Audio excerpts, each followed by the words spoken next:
Coming up on this Friday edition of Daybreak, the UN nuclear watchdog says activity has been observed at a North Korean nuclear site that is consistent with an effort to restart a reactor. The leaders of NATO throw their support behind Ukraine and demand Moscow pull back its troops to de-escalate the crisis. Leaders are also set to discuss the rise of Islamic State. Plus, online shopping is about to get a lot easier in Korea. Financial authorities have scrapped a complex verification system that made it difficult to make purchases from online shopping malls. Daybreak begins now.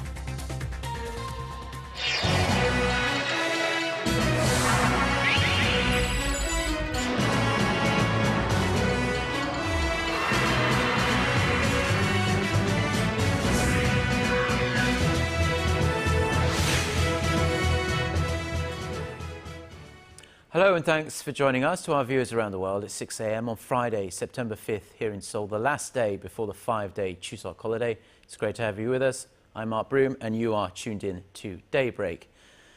Our top story this morning, the UN's nuclear watchdog says it has detected signs North Korea may be operating its nuclear reactor used for making plutonium for atomic bombs. In an annual report posted on its website, the International Atomic Energy Agency says it has seen releases of steam and water from a reactor at the Yongbyon nuclear complex. IAEA inspectors have not been allowed on North Korean soil since 2009, but the agency said North Korea's nuclear program remains a matter of serious concern and that it continues to monitor developments at the nuclear site through satellite imagery.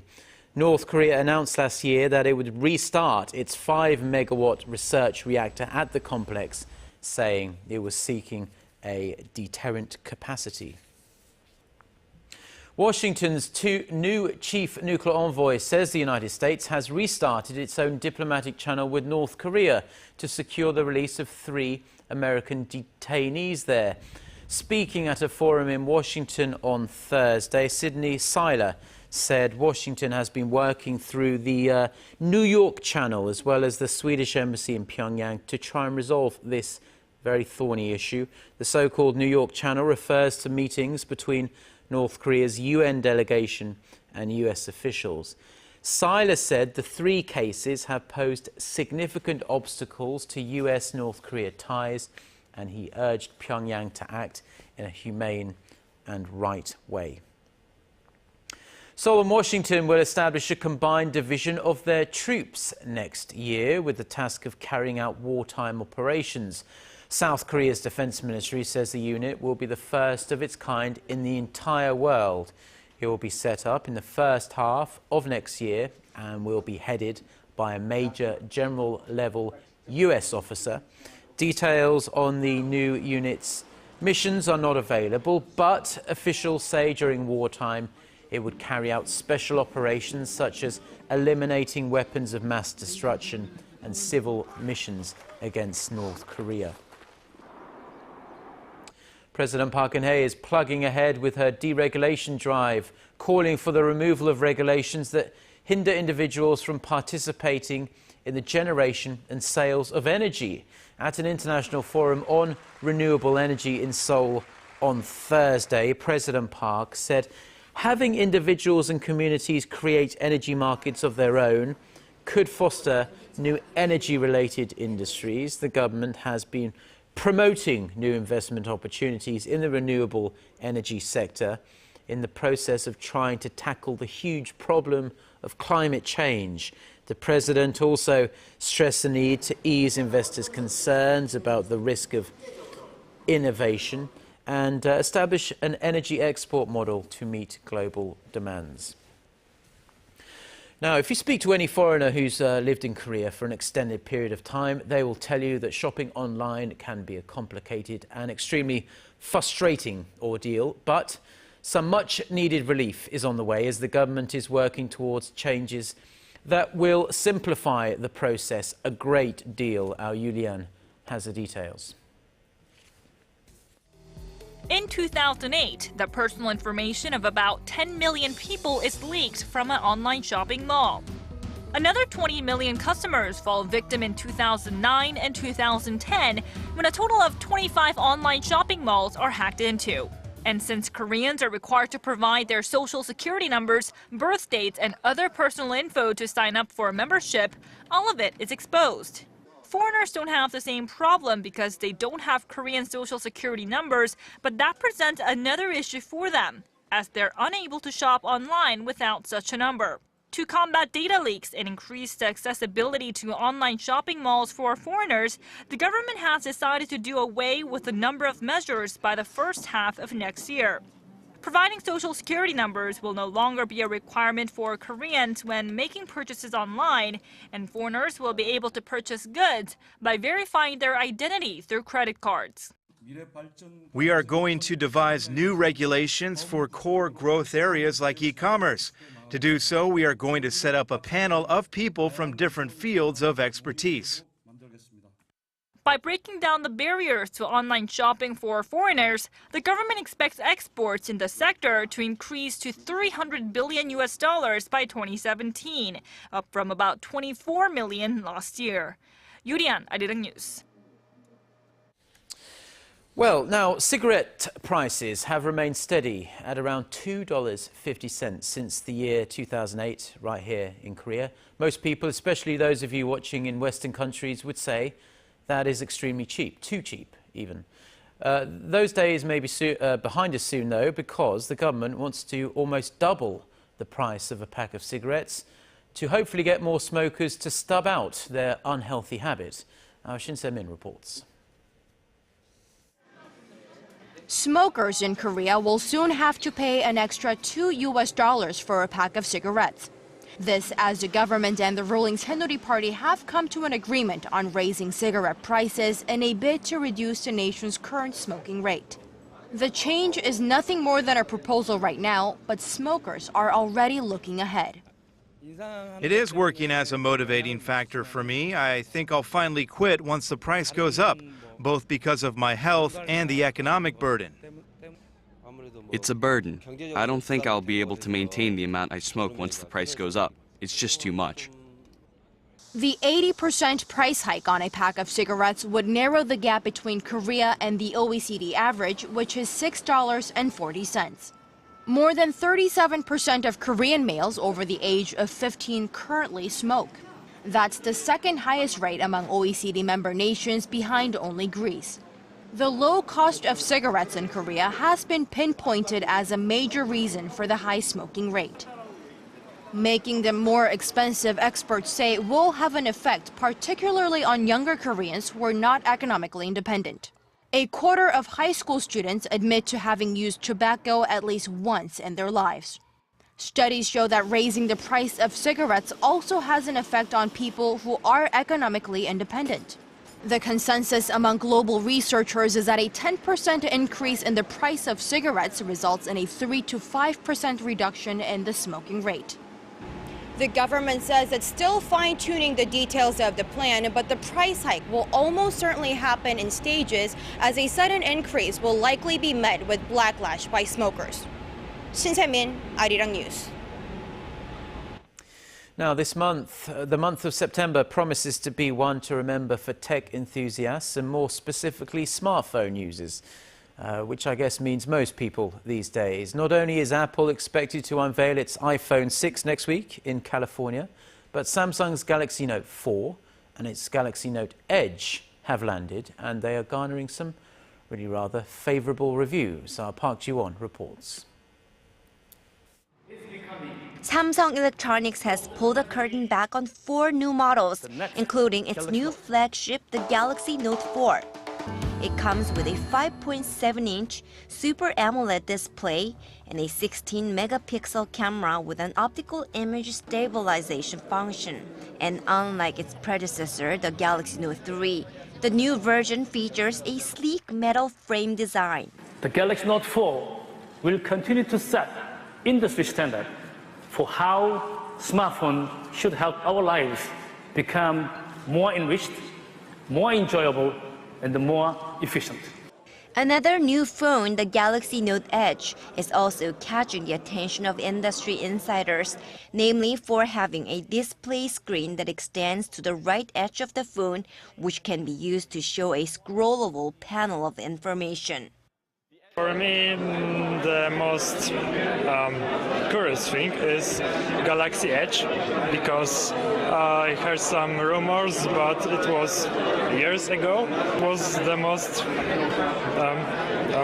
the best device for me. Samsung also unveiled a virtual reality headset and its new Gear S smartwatch model in Berlin. But there's also going to be an element of this market that's open to people that have a big stake in mobile gaming, that want to expand and extend that experience in new ways. And I think Samsung's smart to get into this, and they certainly, among the mobile phone vendors, will have that space for themselves for at least a while. The releases come 1 week before Apple is expected to show off its iPhone 6 to the world. The speculation is that it will have a larger screen, similar in size to Samsung phones, and maintain the two rivals' heated competition in the global market. Park Ji-won, ARIRANG News.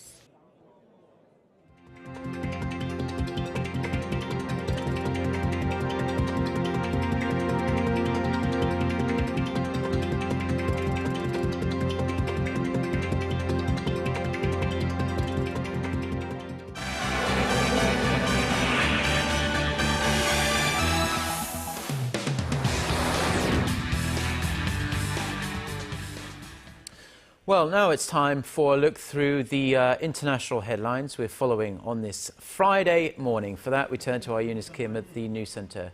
Very good morning, Eunice. Good morning to you, Mark. Ukraine's president and pro-Russian rebels appear to be seeing eye to eye for the first time, as they have said they are ready to order a ceasefire on Friday. On the sidelines of the NATO summit ongoing in Wales, President Petro Poroshenko said he was hopeful of a truce being reached to end the 5-month war in his country's east.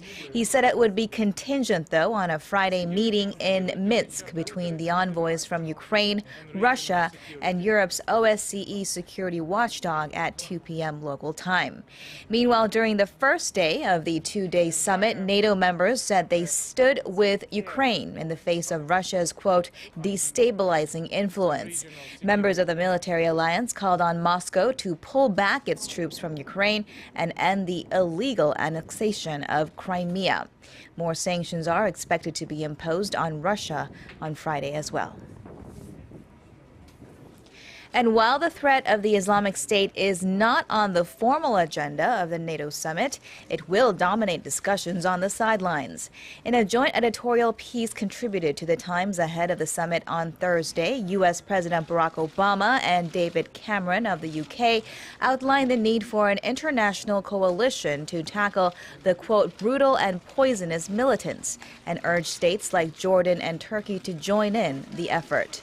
NATO Secretary General Anders Fogh Rasmussen said he would seriously consider requests for assistance from Baghdad, adding that the international community has an obligation to stop the Islamic State from advancing further. India is on alert this morning after al-Qaeda's leader Ayman al-Zawahiri announced the establishment of an India branch. The Indian government has issued security alerts in several states where Muslims reside. In a 55-minute video message, al-Zawahiri had said an al-Qaeda in the Indian subcontinent would rescue Muslims in Myanmar, Bangladesh, and India from injustice and oppression. Experts say the move appears to be a reaction to the growing dominance of the group's rival, the Islamic State. And over to business news now in Europe. In an unexpected move, the European Central Bank cut its benchmark interest rate to record lows to spur economic growth and prevent the faltering Eurozone economy from slipping back into recession. The bank lowered its main interest rate to 0.05% from the previous record low of 0.15%. ECB President Mario Draghi also announced a new stimulus program to buy financial assets in private sectors in October to spur investment and growth. The ECB made its last rate cut back in June. Virginia, Park Ji-won reports. Coalition will launch a trial result We start before the sun rises to bring you the latest stories out of Korea. We also lead the way with important global coverage. Stay on the pulse of what is happening with Daybreak.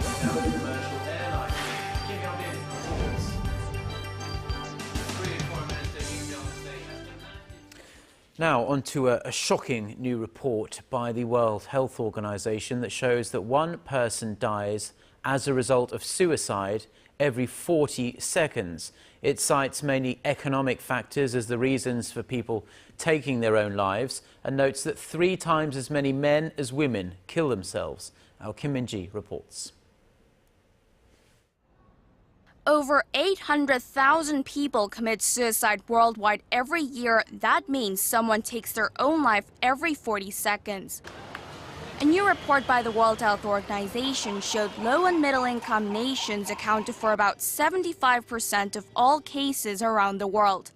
It stated the most common methods of suicide range from self-poisoning to hangings to the use of firearms. The report explained that restricting access to means of suicide is effective prevention as seen in developed countries, adding that governments need to come up with stronger measures. Only 28 countries are known to have national suicide prevention strategies. By age, the WHO said the suicide rate was the highest among those aged 70 and older, and that suicide is the second leading cause of death in young people aged 15 to 29. Margaret Chan, the Secretary General of the WHO, said the report is a call for action to address a large public health problem which has been shrouded in taboo for far too long. The WHO added that another way to prevent suicide is responsible reporting by media. The report comes ahead of World Suicide Prevention Day on September 10th, which raises awareness about suicide and suicide prevention around the world. Kim Min-ji, ARIRANG News. Now, the world's largest taekwondo center opened on Thursday in Korea's southern city of Muju. The huge new space will offer a variety of martial arts programs for people of all abilities and all ages. Our Kim Yongbyon shows us round. Korea is the birthplace of one of the most well-known forms of martial arts, Taekwondo. So it seems only right that Korea have the largest Taekwondo center. The opening ceremony for this new facility in Muju, Jeollabuk-do Province, in Korea's southwest, was held on Thursday. Over 2,500 visitors and distinguished guests, including Prime Minister Chung On-won and other top government officials, attended the ceremony. Highlighting the government's efforts to make the facility a global Taekwondo mecca, 200 masters of the martial art from 16 countries were given medals for their efforts to globalize the sport. We established the Taekwondo Center to globalize the sport and make this center a mecca. To fulfill our goal, we will offer a variety of Taekwondo programs and help globalize it through international exchange.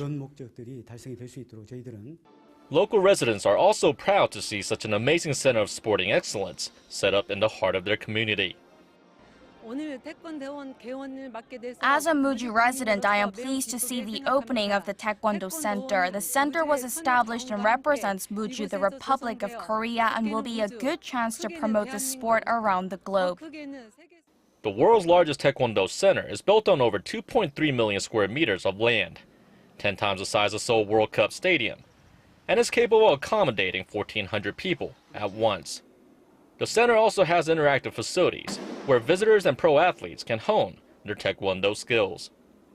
Visitors can enhance their basic Taekwondo skills through numerous interactive activities and also get to spar against virtual reality fighters.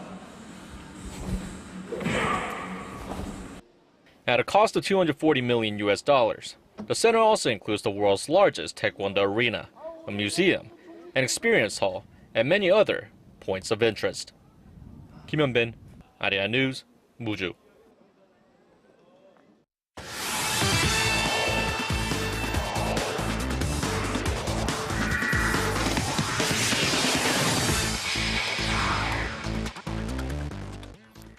And TGI Friday, everyone, as we kick things off with the big match set to take place later tonight. Korea versus Venezuela in the first of the 2 friendly matches set to take place this month. And with a lot of changes made to the team, many fans are wondering how the team will fare against the South American team. Now, with the Taeguk Warriors taking on the 29th ranked Venezuela, interim head coach Shin Tae-yong stated that he'll focus mainly on the offense, as the 35-year-old striker Lee Dong-guk is expected to play up top for his 100th A match.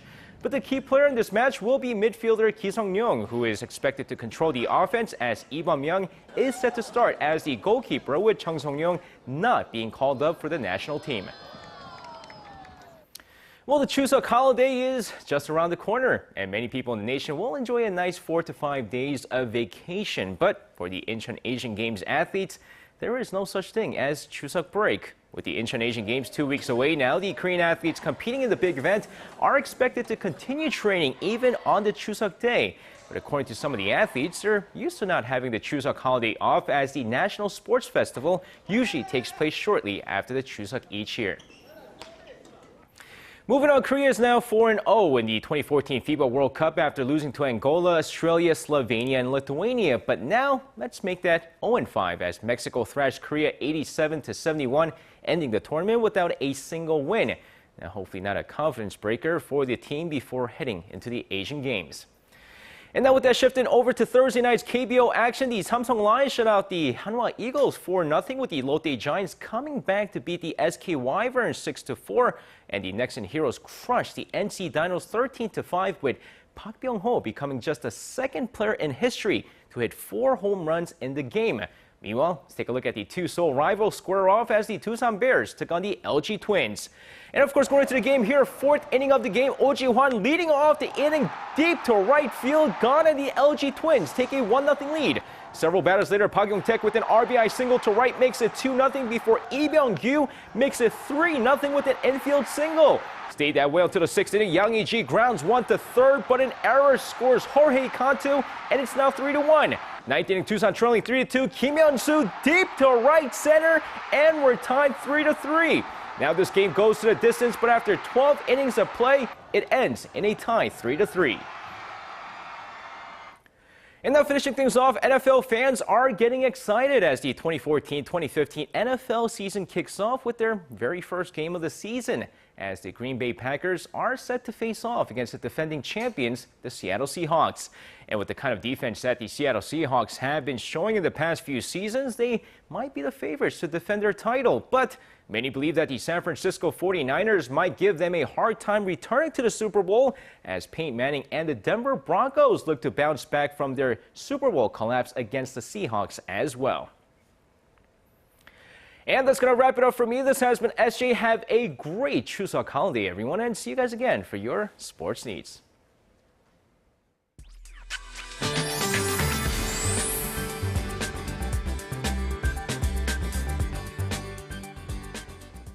Good Friday morning to you. I'm Izian here with your latest weather updates.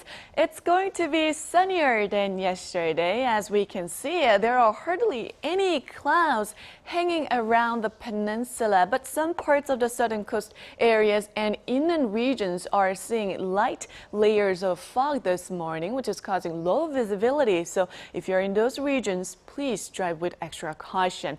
But with dazzling sunshine expected throughout the day across the nation, temperatures will rise higher than yesterday. So despite somewhat cool and chilly morning, highs will be soaring to upper 20s to low 30s. So let's take a closer look at today's temperatures. The morning lows here in Seoul is starting out at 18, and then the high in the capital will rise to 29, while Daegu will soar to 32, and Gwangju and Busan should make it to 30 this afternoon. Now for other regions, it looks like Jeju Island and Daejeon will top out at 27 and 29, while Dokdo should see highs of 28, and Myeongkang gets up to 20. Now please be aware of a big temperature difference between lows and highs and dress accordingly to avoid catching a cold. That's all for Korea, and here's international weather for viewers around the world.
Well, those are the stories we have for you at this hour. Korea Today is coming up in half an hour's time. I'll be back at 10 a.m. Korea time with another full newscast. And if we don't see you, do have a wonderful Chuseok.